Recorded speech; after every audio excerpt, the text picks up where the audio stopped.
Moral stories. రత్నాపురం సముద్ర తీరాన ఉన్న ఒక చిన్న పల్లెటూరు. ఆ ఊరి జనం చాలా వరకు సముద్రాన్ని నమ్ముకొని బతికే బెస్తవాళ్లు. ఆ ఊరి చివర సముద్రపు గాలికి శబ్దం చేసే తాటాకుల గుడిసెలో లచ్చన్న, అతని భార్య మల్లిక ఉండేవాళ్లు. వాళ్లకున్నదల్లా ఒక చిన్న పడవ, ఒక వల, తరగని ఆశ. లచ్చన్న చాలా మంచివాడు, కష్టజీవి. సముద్రుడు కరుణిస్తే కడుపు నిండేది, లేదంటే ఆ పూట గంజినీళ్లతో సరిపెట్టుకునే తృప్తి వారిది. ఒకరోజు సాయంత్రం లచ్చన్న పట్టిన చేపలను అమ్మి ఇంటికొచ్చాడు. మల్లి భర్త కోసం ఎదురుచూస్తోంది. వచ్చావా అయ్యా? ఈరోజు చేపలు బాగా పడ్డాయా? ఆ మల్లిక, ఈరోజు ఆ గంగమ్మ తల్లి మన మీద దయ చూపింది. మంచి చేపలు పడ్డాయి. మన ఊరి వ్యాపారి భుజంగం గారు కొని పట్నం పంపారట. ఇదిగో ఈ డబ్బుతో రేపటికి బియ్యం, ఉప్పు తీసుకురా. మిగిలిన దాంతో నీకు గాజుల జత కొందామనుకుంటున్నానే. నా గాజులెందుకయ్యా? ముందు మన ఇంటి పైకప్పుకు వర్షాకాలంలోపు మరమ్మత్తు చేయించాలి. ఉన్నదాంట్లో తృప్తిగా బతికితే అదే మనకు 10,000. నువ్వు అలసిపోయి వచ్చావు, కాళ్ళు గడుక్కున్రా, వేడిగా గంజిపోస్తాను. నీలాంటి అర్థం చేసుకునే భార్య ఉండటమే నా అసలైన అదృష్టం మల్లిక. ఆ సముద్రుడు మనల్ని చల్లగా చూస్తున్నంతకాలం మనకి లోట్లేదు. కాని ఆ తృప్తి, ఆ ప్రశాంతత ఎక్కువ కాలం నిలవలేదు. ఆ రోజు అమావాస్య. సముద్రం భయంకరంగా ఘోషిస్తోంది. ఊళ్ళో పెద్దవాళ్లెవ్వరూ వేటకు వెళ్లలేదు. కాని లచ్చన్న ధైర్యం చేసి పడవని సముద్రంలోకి నడిపించాడు. అర్ధరాత్రి దాటింది. వలవేసి గంటల తరబడి ఎదురుచూస్తున్నాడు. ఒక్క చేప కూడా పడలేదు. లచ్చన్న తన్లో తాను ఇలా అనుకున్నాడు. ఈరోజు గంగమ్మకు నా మీద కోపం వచ్చినట్టుంది. ఇంటికి వట్టి చేతులతో ఎలా వెళ్ళను? అలా నిరాశగా అనుకుంటూ ఉండగానే అతని వల ఒక్కసారిగా బరువెక్కింది. పడవ ఒక పక్కకు ఒరిగిపోయేంత బలంగా ఏదో లాగినట్టయింది. లచ్చన్న తన శక్తంతా కూడదీసుకొని వలను పైకి లాగాడు. వలలో చిక్కుకున్న దాన్ని చూసి అతని కళ్ళు చెదిరిపోయాయి. అది ఒక చేప, కాని మామూలు చేప కాదు. దాని పొలుసులన్నీ అచ్చమైన బంగారంలా ధగధగా మెరిసిపోతున్నాయి. దాని కళ్ళు నీలపు రత్నాల్లా ఉన్నాయి. లచ్చన్న తన జీవితంలో అలాంటి అద్భుతాన్ని ఎప్పుడూ చూడ్లేదు. లచ్చన్న ఆశ్చర్యంతో, అమ్మో, ఇది కళ నిజమా? బంగారు చేప. దీన్ని తీసుకెళ్లి మన వ్యాపారి భుజంగం గారికి అమ్మితే ఆయన మనకు 1,00,000 వరహాలిస్తాడు. మన దరిద్రమంతా ఒక్క దెబ్బతో తీరిపోతుంది. ఆత్రంగా చేపను పట్టుకున్నాడు. ఆ బంగారు చేప మనుష్య భాషలో మాట్లాడింది. ఆగు, నన్ను సగం చెయ్యకు. అలా చేస్తే నీకొచ్చేది ఒక్కరోజు సంపాదన మాత్రమే. నన్ను బ్రతకనిస్తే నీకు జీవితాంతం సంపద దొరుకుతుంది. లచ్చన్న భయంతో, ఆశ్చర్యంతో వణికిపోయాడు. నువ్వు నువ్వు మాట్లాడుతున్నావా? నువ్వెవరు? దేవతవా? నేనెవరైనా నీకు అదృష్టాన్ని తీసుకొచ్చాను. నన్ను మీ ఇంటికి తీసుకెళ్ళు. ఎవరి కంటా పడకుండా ఒక పెద్ద కుండలో ఉప్పు నీరు పోసి నన్నందులో ఉంచు. నేను ప్రతిరోజు నీకొక బంగారు గుడ్డునిస్తాను. దాన్ని అమ్ముకొని నువ్వు ధనవంతుడివి కావచ్చు. కాని ఈ రహస్యం ఎవ్వరికీ తెలియకూడదు. తెలిస్తే నీకు నాకు ప్రమాదం. లచ్చన్నకేం చేయాలో పాలుపోలేదు. ఇది దేవుడిచ్చిన వరమా, లేక ఏదైనా మాయా అని భయపడ్డాడు. కాని అతని ఆశ భయాన్ని జయించింది. సరే అని తల ఊపి ఆ చేపను జాగ్రత్తగా తన గుడ్డలో చుట్టి ఎవ్వరికీ కనపడకుండా ఇంటికి తెచ్చాడు. తెల్లవారకముందే మల్లికను లేపాడు. జరిగిందంతా చెప్పాడు. మల్లిక మొదట నమ్మలేదు. కాని ఆ బంగారు చేపను చూసి అది మాట్లాడటం విని ఆమె కూడా ఆశ్చర్యపోయింది.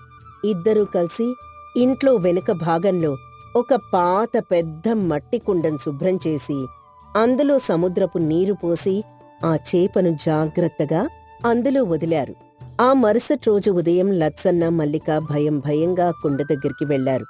కుండలో నీటి అడుగున కోడిగుడ్డు పరిమాణంలో నిగనిగలాడుతున్న ఒక బంగారు గుడ్డు కనిపించింది. మల్లిక ఆనందంతో, ఏమయ్యా, నిజమే, ఇది నిజంగా బంగారు గుడ్డే. మన అదృష్టం పండింది. మన కష్టాలు తీరిపోయాయి. అవును మల్లిక, కాని జాగ్రత్త. ఈ విషయం మన నీడకు కూడా తెలియకూడదు. నేను దీన్ని తీసుకెళ్లి పట్నంలో అమ్మి వస్తాను. లచ్చన్న ఆ గుడ్డును తీసుకుని ఎవ్వరికీ అనుమానం రాకుండా పక్కనే ఉన్న పట్నం వెళ్లి ఒక పెద్ద నగల వ్యాపారికి అమ్మాడు. ఆ వ్యాపారి దాన్ని పరీక్షించి అది అచ్చమైన మేలిమి బంగారమని చెప్పి పెద్ద మొత్తంలో డబ్బిచ్చాడు. ఆ డబ్బుతో లచ్చన్న ముందుగా తనకున్న చిన్న చిన్న అప్పులన్నీ తీర్చేశాడు. ఇంటికి కావలసిన మంచి బట్టలు, బియ్యం, పప్పులు కొన్నాడు. రోజులు గడుస్తున్నాయి. ఆ బంగారు చేప రోజూ ఒక గుడ్డు పెడుతోంది. లచ్చన్న ప్రతి వారం పట్నం వెళ్లి ఆ గుడ్లని అమ్మి వస్తున్నాడు. వారి తాటాకుల గుడిసె కాస్త పెంకుటిల్లుగా మారింది. లచ్చన్న చేపల కోసం సముద్రానికి వెళ్లడం పూర్తిగా మానేశాడు. మల్లిక ఒంటిమీద మంచి చీరలు, నగలు కనిపించడం మొదలుపెట్టాయి. ఊళ్ళో మార్పు మొదలైంది. నిన్నటి వరకు కూలి పనులు వెతుక్కున్న లచ్చన్న ఈ రోజు దర్జాగా బతకడం ఊరి జనాల కంటపడింది. ముఖ్యంగా లచ్చన్నకు దూరపు చుట్టం, కొంచెం అసూయపరుడైన సూరన్నకు ఈ మార్పు అస్సలు నచ్చలేదు. ఒకరోజు రచ్చబండ దగ్గర లచ్చన్న కనిపించగానే సూరన్న అందర్నీ ఉద్దేశించి వ్యంగ్యంగా అన్నాడు. ఏం లచ్చన్నా, ఈ మధ్య సముద్రం వైపు అడుగు పెట్టడం లేదంట? సముద్రం వైపు రాకుండానే ఇల్లు గడుస్తోందా? లేక ఆ భుజంగం గారి సొమ్మేదైనా దోచుకున్నావా? లచ్చన్న కంగారుగా, నోరు అదుపులో పెట్టుకో సూరన్న. నేనెవరి సొమ్ము దొంగలించలేదు. నాకు నాకు లంకె బిందె దొరికింది. సూరన్న నవ్వుతూ, లంకె బిందె నీకే దొరికిందా? అయితే ఆ లంకె బిందె రోజు కొంచెం కొంచెంగా బంగారం ఇస్తోందా ఏంటి? వారానికోసారి పట్నం వెళ్తున్నావు, ఇల్లు కట్టావు, ఏం మాయ చేస్తున్నావేంటి? లచ్చన్న ఆ మాటలకు జవాబు చెప్పలేక అక్కడ్నుంచి జారుకున్నాడు. కాని సూరన్న రేపిన అనుమానం ఊరంతా పాకింది. ఈ విషయం వ్యాపారి భుజంగం గారి చెవిన పడింది. భుజంగం చాలా గడుసువాడు. తన ఊర్లో తన ప్రమేయం లేకుండా ఎవరైనా ధనవంతులైతే అతనికి అస్సలు నచ్చదు. భుజంగం తన గుమాస్తాతో, ఎరా, ఆ బెస్త లచ్చన్నగాడి గురించి వింటున్నాను. వాడు రాత్రికి రాత్రే ధనవంతుడయ్యాడంట. వాడికా సొమ్మెక్కడిది? వాడు సముద్రంలో దొంగ రవాణా ఏమైనా చేస్తున్నాడా? లేక మన రాజుగారి సొమ్ముకి కన్నం వేశాడా? వాడి మీద ఒక కన్నేసుంచు. వాడి ప్రతి కదలిక నాకు తెలియాలి. ఆ రోజు నుండి లచ్చన్న జీవితంలో ప్రశాంతత కరువైంది. సూరన్న ఎప్పుడూ ఇంటి చుట్టూనే తిరుగుతూ లోపల ఏం జరుగుతుందో తెలుసుకోవాలని ప్రయత్నించేవాడు. భుజంగం గారి మనుషులు అతన్ని నీడలా వెంటాడ్డం మొదలుపెట్టారు. లచ్చన్నకు రాత్రిళ్లు నిద్రపట్టడం మానేసింది. మల్లిక ఒక రాత్రి భర్తతో, ఏవయ్యా, ఏంటి కలవరం? ఈ బంగారం మనకి సంతోషాన్నివ్వడం లేదు. ఎప్పుడూ ఎవరో చూస్తున్నట్టే ఉంటోంది. నాకు భయంగా ఉందయ్యా. ఈ ఊరే మనల్ని అనుమానంగా చూస్తోంది. లచ్చన్న కోపంగా, ఏహే, నువ్వు నోరు మూసుకో మల్లిక. డబ్బుంటే భయం ఉంటుంది. ఇప్పుడు మనం పేదవాళ్ళం కాదు. ఈ ఆస్తిని కాపాడుకోవాలి. ఆ సూరన్నగాడు మళ్ళీ మన పెరటి వైపు చూస్తే వాడి కాళ్ళు విరగ్గొడతాను. మనం జాగ్రత్తగా ఉండాలి. జాగ్రత్తగా ఉండడమంటే స్వేచ్ఛగా నవ్వడం కూడా మానేయడమా? నువ్వా సముద్రుడి దగ్గరికెళ్ళి ఎన్ని రోజులైందో. నీ పడవ ఒడ్డునే ఉంది. నీకిష్టమైన పన్ని వదిలేశావు. మనకీ సంపద అవసరమా చెప్పు? అవసరమేనే. నాకు తెలిసి ఏం చెయ్యాలో. నువ్వు అనవసరంగా కంగారు పడకు. లచ్చన్న ధైర్యం చెప్పినప్పటికీ అతని మనసులో భయం పెరిగిపోయింది. ఆ బంగారు చేపం దాచిన కుండను మరింత జాగ్రత్తగా దాచాడు. పట్నం వెళ్లడం కూడా తగ్గించాడు. కాని ఖర్చులకు డబ్బు కావాలి. ఒకరోజు రాత్రి సూరన్న ధైర్యం చేసి లచ్చన్న ఇంటి పెంకులు తీసి లోపల చూడ్డానికి ప్రయత్నించాడు. లచ్చన్న అది గమనించి పెద్దగా దొంగ దొంగ అని అరిచాడు. సూరన్న పారిపోయాడు. ఈ గొడవ పెద్దదై వ్యాపారి భుజంగం గారి దగ్గరికి పంచాయతీకి వెళ్ళింది. భుజంగం అధికారికంగా, ఏం లచ్చన్నా, నీ ఇంట్లో దొంగలు పడేంత ఆస్తే ఉంది. నువ్వేదో దాస్తున్నావని ఊరంతా అనుకుంటున్నారు. ఆ సూరన్నగాడు నీ ఇంటి చుట్టూ ఎందుకు తిరుగుతున్నాడు? అయ్యా, వాడేదో మాయ చేస్తున్నాడు. వాడింట్లో బంగారం కాయలు కాస్తోంది. వాడు రాజుగారికి పన్ను కట్టకుండా దాస్తున్నాడు. మీరు వాడి ఇల్లు సోదా చెయ్యాలి. లచ్చన్న భయంతో, అయ్యయ్యో, లేదయ్యా, నా ఇంట్లో ఏం లేదు. వాడు నా మీద అసూయతో అబద్ధాలు చెప్తున్నాడు. నిజంగా ఏం లేదా? అయితే నిజాన్ని నిరూపించుకో. రేపుదయం నా మనుషులొచ్చి నీ ఇల్లంతా సోదా చేస్తారు. నీ ఇంట్లో అనుమానాస్పదంగా ఏ వస్తువు దొరికినా నిన్ను రాజుగారి ముందు దోషిగా నిలబెడతాను. నీ ఆస్తి మొత్తం రాజుగారి ఖజానాకు చేరుతుంది. జాగ్రత్త. భుజంగం మాటలకు లచ్చన్న కాళ్ళ కింద భూమి కంపించినట్లయింది. పరుగున ఇంటికి అతని ముఖం భయంతో పాలిపోయింది. మల్లిక భర్తను చూసి కంగారు పడింది. సర్వనాశనమైపోయాం మల్లిక. ఆ భుజంగం గారు రేపు మన ఇల్లు సోదా చేయిస్తా అంటున్నారు. వాళ్ళొచ్చి చూస్తే ఈ బంగారు చేప దొరికిపోతుంది. మనల్ని దొంగలుగా ముద్ర వేసి కారాగారంలో వేస్తారు. మన ఆస్తి, మన పరువు అన్నీ పోతాయి. లచ్చన్న తల పట్టుకుని కుప్పకూలిపోయాడు. మల్లిక ఒక్క క్షణం నిశ్శబ్దంగా ఉండి తర్వాత ప్రశాంతంగా భర్త దగ్గరకొచ్చింది. ఏమయ్యా, ఇప్పుడు చెప్పు, ఈ బంగారం మనకేమిచ్చింది? కడుపు నిండా తిండి పెట్టింది, కాని కంటి నిండా నిద్రని దూరం చేసింది. మంచి ఇల్లిచ్చింది, కాని మనశ్శాంతిని లాగేసుకుంది. స్నేహితుల్ని దూరం చేసింది, శత్రువుల్ని పెంచింది. ఇది అదృష్టమా? ఇది మన మెడకు చుట్టుకున్న పాము. మనం ముందు ఎంత సంతోషంగా ఉండేవాళ్లం. రోజంతా కష్టపడినా రాత్రి ప్రశాంతంగా నిద్రపోయేవాళ్లం. ఈ భయం, ఈ ఆందోళన అప్పుడు ఉండేవి కావు. భార్య మాటలు లచ్చన్నకు తలకి బండరాయితో కొట్టినట్టు తగిలాయి. నిజమే, ఆస్తి సంపాదించాక అతనొక్క రాత్రి కూడా ప్రశాంతంగా నిద్రపోలేదు. తన ప్రాణమైన సముద్రాన్ని చూడలేదు. స్వేచ్ఛగా నవ్వలేదు. లచ్చన్న కన్నీళ్లతో, నిజమే మల్లిక, నేను కళ్ళు మూసుకుపోయి ప్రవర్తించాను. ఈ బంగారం మన అదృష్టం కాదు, మన దురదృష్టం. నాకీ ఆస్తొద్దు. నాకు పాత బతుకు కావాలి. నా ప్రశాంతత నాకు కావాలి. ఒక నిశ్చయానికొచ్చాడు. రాత్రి ఊరంతా నిద్రపోతున్న సమయంలో లచ్చన్న ఆ బంగారు చేప ఉన్న మట్టి కుండను జాగ్రత్తగా బయటికి తీశాడు. దాన్ని భుజం మీద పెట్టుకుని సముద్ర తీరం వైపు నడిచాడు. పౌర్ణమి వెన్నెల్లో సముద్రం ప్రశాంతంగా ఉంది. లచ్చన్న తన పడవను నీట్లోకి నెట్టి తను మొదటిసారి చేపను పట్టిన ప్రదేశానికి తీసుకెళ్లాడు. లచ్చన్న చేపతో, తల్లి, నువ్వు నన్ను ధనవంతుణ్ణి చేశావు. కాని ఆ ధనంతో పాటు వచ్చే భయాన్ని, ఆందోళన్ని నేను భరించలేకపోతున్నాను. నన్ను క్షమించు. నీ స్థానం ఈ చిన్న కుండ కాదు, ఈ అనంతమైన సముద్రం. నువ్వు నాకిచ్చిన అదృష్టాన్ని నీకే తిరిగిచ్చేస్తున్నాను. దయచేసి నాకు నా పాత ప్రశాంతతని తిరిగివ్వు. నువ్వు స్వేచ్ఛగా వెళ్ళిపో. అలా అంటూ ఆ కుండని సముద్రంలోకి వంచాడు. ఆ బంగారు చేప ఒక్కసారిగా వెలుగు విరజిమ్మి నీట్లోకి దూకి అలల్లో మాయమైపోయింది. ఆ క్షణంలో లచ్చన్న గుండెల మీద నుంచి ఒక పెద్ద బండరాయి తొలగిపోయినట్లు అనిపించింది. నెలల తర్వాత అతనంత స్వేచ్ఛగా ప్రశాంతంగా ఊపిరి పీల్చుకున్నాడు. ఇంటికి తిరిగొచ్చి గాఢంగా నిద్రపోయాడు. మరుసటి రోజు ఉదయం భుజంగం గారి మనుషులు సూరన్నతో కలిసి లచ్చన్నింటికొచ్చారు. ఇల్లంతా వెతికారు. ప్రతి కుండను, ప్రతి మూలను సోదా చేశారు. కాని వాళ్లకు పాత వలలు, చిరిగిన బట్టలు, కొన్ని మట్టి పాత్రలు తప్ప ఒక్క బంగారు నాణెం కూడా దొరకలేదు. భుజంగం మనిషి కోపంగా, ఏరా సూరన్నా, ఇంట్లో ఏం లేదు, బంగారం కాయలు కాస్తోందన్నావు. ఈ ముసలోడి కోసం మా సమయం వృధా చేశావు. అయ్యో, నాకు తెలియదయ్యా, నేను కళ్ళారా చూశాను. వీడు లచ్చన్న ప్రశాంతంగా నవ్వుతూ, చూశారు కదయ్యా, నా ఇంట్లో ఏముందో. కష్టపడితే గంజి దొరుకుతుంది, లేదంటే పస్తు. ఇదే నా బతుకు, నా అదృష్టం ఇంతే. భుజంగం మనుషులు సూరన్నను తిట్టుకుంటూ అక్కడ్నించి వెళ్ళిపోయారు. సూరన్నకి ఏమీ అర్థం కాలేదు. లచ్చన్న మళ్ళీ పేదవాడైపోవడం చూసి తన అనుమానం తప్పేమో అని భావించి తన దారిన తాను వెళ్ళిపోయాడు. మల్లిక గుమ్మం దగ్గర నిలబడి భర్తను చూసి నవ్వింది. ఏమయ్యా, ఇప్పుడు మన దగ్గర ఏం లేదు, మళ్ళీ మొదటినుంచి కష్టపడాలి. బాధగా లేదా? పిచ్చిదాన, మన దగ్గర ఏమీ లేదండం తప్పు.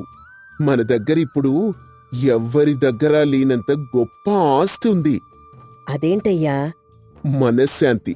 ఈ ప్రశాంతమైన నిద్ర, ఈ భయం లేని బతుకు, వీటి ముందు ఆ బంగారు గుడ్లన్నీ దిగదొడిపే. మనం పేదవాళ్ళం కాదు మల్లిక. ఈ రత్నాపురంలో మనమే నిజమైన అదృష్టవంతులం. లచ్చన్న ఆనందంగా తన పడవను సముద్రంలోకి నడిపించాడు. ఈ కథ వల్ల మనకు తెలిసే నీతి ఏంటంటే, అదృష్టం అంటే బంగారు గుడ్లను సంపాదించడం కాదు. అదృష్టం అంటే ప్రశాంతంగా నిద్రపోగలగడం. సంపద మనశ్శాంతిని దూరం చేస్తే అంతకంటే పెద్ద పేదరికం మరొకటి. అనగనగా రామాపురం అనే ఒక పల్లెటూరు. ఆ ఊరి చివర 2 కుటుంబాలుండేవి. ఒకింట్లో రాఘవయ్య, అతని భార్య సీత ఉండేవారు. రాఘవయ్య చాలా శాంతమూర్తి. కష్టపడి తనకున్న 2 ఎకరాల పొలంలో వ్యవసాయం చేసుకుని బ్రతికేవాడు. భార్య సీత కూడా భర్తకు తగ్గ ఇల్లాలు, ఎవరితోనూ కయ్యానికి దిగని మృదు స్వభావి. వారికి సరిగ్గా పక్కింట్లోనే కోటయ్య, అతని భార్య లింగమ్మ ఉండేవారు. కోటయ్యది పూర్తిగా వ్యతిరేక స్వభావం. పక్కవాళ్ల దగ్గర ఏవున్నా ఓర్వలేని గుణం. ఎప్పుడూ ఏదో ఒక గొడవకు కారణం వెతుకుతూ ఉండేవాడు. అతని భార్య లింగమ్మ భర్తకి మాత్రం తీసిపోదు. నోరు తెరిస్తే చాలు చుట్టుపక్కల వారికి తలనొప్పి మొదలయ్యేది. సీత తన ఇంటి ముందు ఖాళీ జాగాలు, అందంగా కూరగాయల పాదులు, పూల మొక్కలు పెంచుకునేది. అది చూసినప్పుడల్లా లింగమ్మ మనసు చిటపటలాడేది.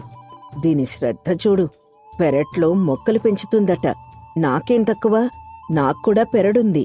కాని ఈ కోడి పెంటతో గొడ్లతో నాకేం తీరిక దొరుకుతుంది? దీనికేం పని, హాయిగా కూర్చొని మొక్కలతో ముచ్చట్లు పెడుతుంది. లింగమ్మ కావాలని కోళ్లను పెరట్లోకి వదిలేది.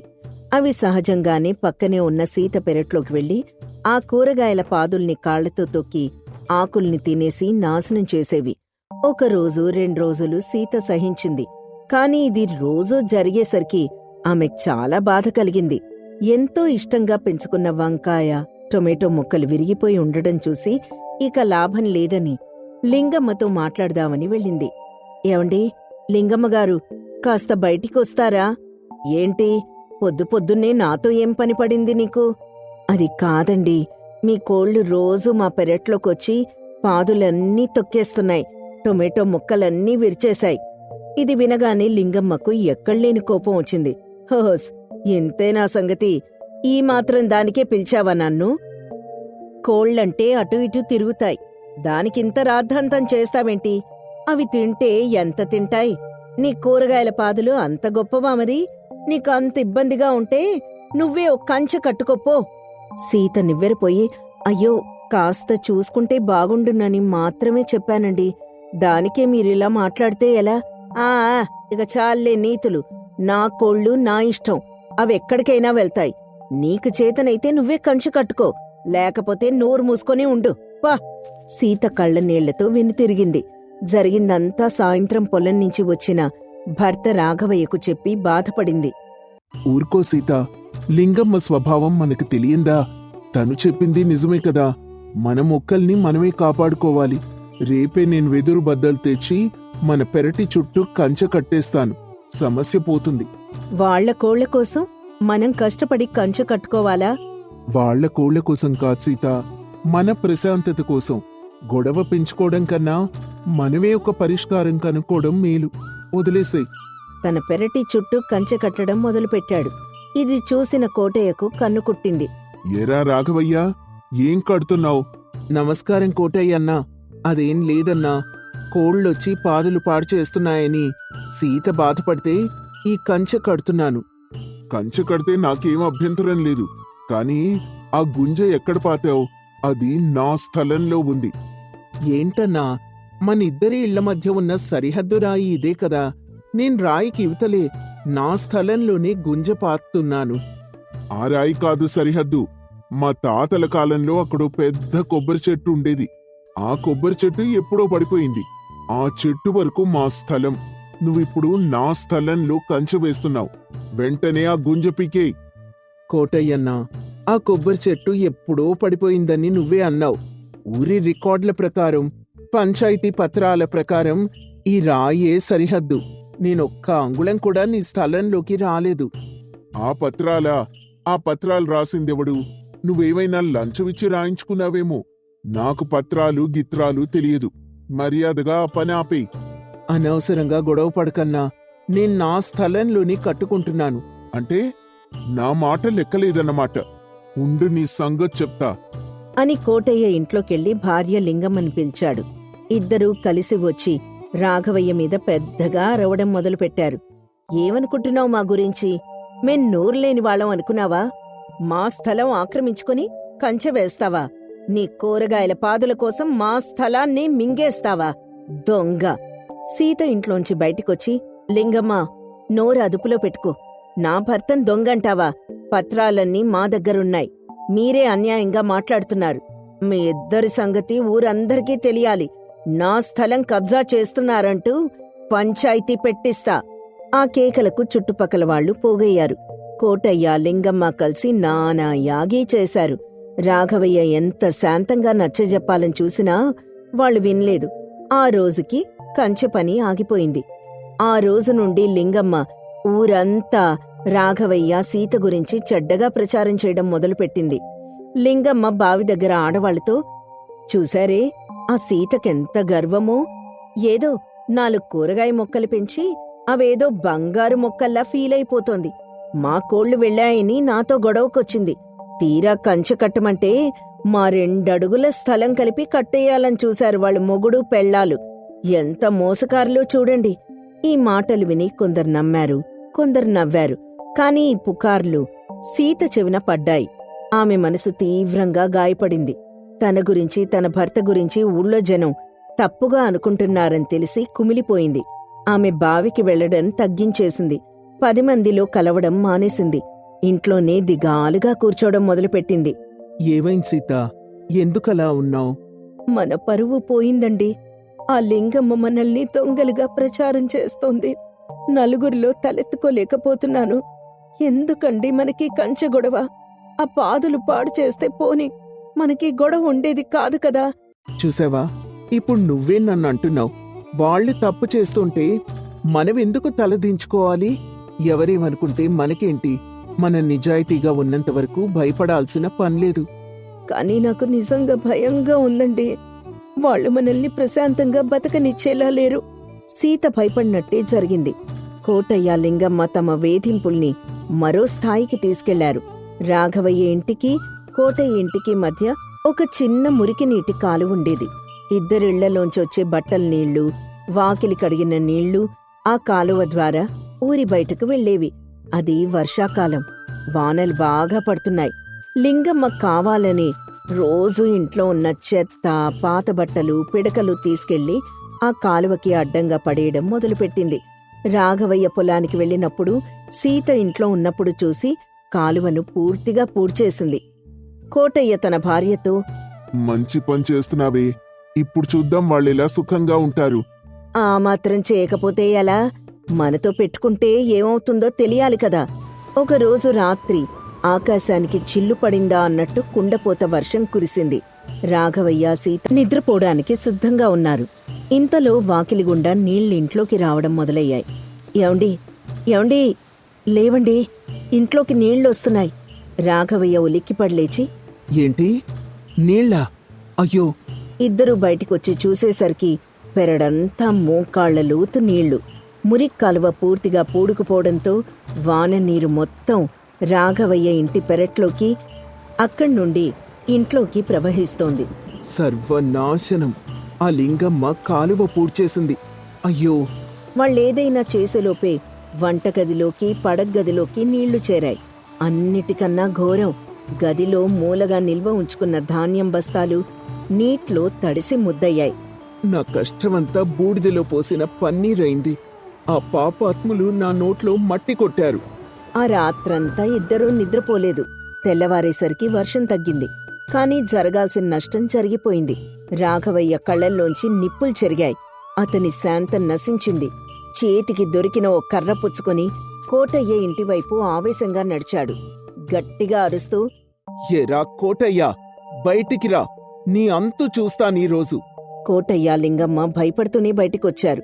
అప్పటికే ఆ అరుపులకి ఊరి జనం మళ్లీ పోగయ్యారు. రాఘవయ్య ఆవేశంతో ఊగిపోతూ, ఛీ, నీది ఒక బతికేనా? నాతో గొడవుంటే నాతో తేల్చుకోవాలి. కాలువకు అడ్డం వేసి నా ధాన్యాన్ని ముంచేస్తావా? నా పొట్ట కొడతావా? సీత అడ్డుపడి భర్తను పట్టుకుంది. వద్దండి, మనకావేశం వద్దు. లింగమ్మ ఏమీ ఎరగనట్టు నటిస్తూ, అయ్యో అయ్యో, మేమేం చేశామని మా మీదకొస్తున్నావ్? వాన దేవుడు కురిపించాడు. కాలువ దానంతట అదే పూడుకుపోయింది. దానికి మేం బాధ్యులమా? మీ ఇల్లు పల్లంలో ఉంది, నీళ్లు చేరాయి, దానికి మమ్మల్ని కొడతావా? ఊరంతా చూస్తున్నారు, ఈ అన్యాయం చూడండి. అవునవును, మాకేం సంబంధం లేదు, నీ ధాన్యం తడిస్తే మాకేంటి? రాఘవయ్య కోపం కట్టలు తెంచుకుంది. ఇంతలో ఆ గుంపులోంచి ఊరి పెద్ద రామయ్య గారు ముందుకొచ్చారు. ఆయన వయసులో పెద్దవాడు, ఊరందరికీ గౌరవనీయుడు. ఆగు రాఘవయ్య, ఆ కర్ర కింద పడి. రాఘవయ్య పెద్దాయన మాట కాదనిలేక అయిష్టంగానే కర్ర జారి విడిచాడు. రామయ్య కోటయ్య వైపు తిరిగి, ఏంటి కోటయ్య, నీకేం సంబంధం లేదా? లింగమ్మ, నువ్వేం పాపం ఎరుగవా? మేమేం ఎరగం పెద్దాయన గారు, మా మీదే నింద వేస్తున్నారు. రామయ్య గంభీరంగా, అబద్ధం చెప్పకు లింగమ్మ. నిన్న మధ్యాహ్నం నువ్వు పాత బట్టలు మూట తీసుకెళ్లి ఆ కాలువలో కుక్కుతుండగా నేను నా కళ్ళారా చూశాను. ఏమ్మా, ఏంటా పని అని అడిగితే ఊరికే పడేస్తున్నా అని నాతోనే అబద్ధం చెప్పావు. నిజం కాదా? ఈ మాటతో లింగమ్మ కోటయ్య తలలు దించుకున్నారు. వాళ్ళ నోట మాట రాలేదు. చూశారా, ఇది అసలు కథ. ఇరుగు పొరుగు అంటే అన్నదమ్ముల్లా ఉండాలి. మనకు కష్టం వస్తే ముందు పరిగెత్తుకొచ్చేది పక్కింటోడే. ఇంట్లో చావు జరిగితే మనకన్నా ముందు కన్నీరు పెట్టేది పక్కింటోళ్లే. అలాంటిది ఈ అంగుళం జాగా కోసం, ఈ కోడి పిల్లల కోసం ఇంత కక్ష పెంచుకుంటారా? కోటయ్య, నువ్వు చేసింది చాలా తప్పు. పక్కవాడి నష్టం కోరావు. రాఘవయ్య కష్టాన్ని నాశనం చేశావు. ఇది మహాపాపం. రాఘవయ్య, నీకు జరిగిన నష్టానికి నాక్కూడా బాధగా ఉంది. కాని కోపంతో కర్ర పట్టుకోవడం నీ సంస్కారం కాదు. నువ్వు శాంతమూర్తివి, అలానే ఉండు. రామయ్య గారు ఇద్దరికీ నచ్చజెప్పారు.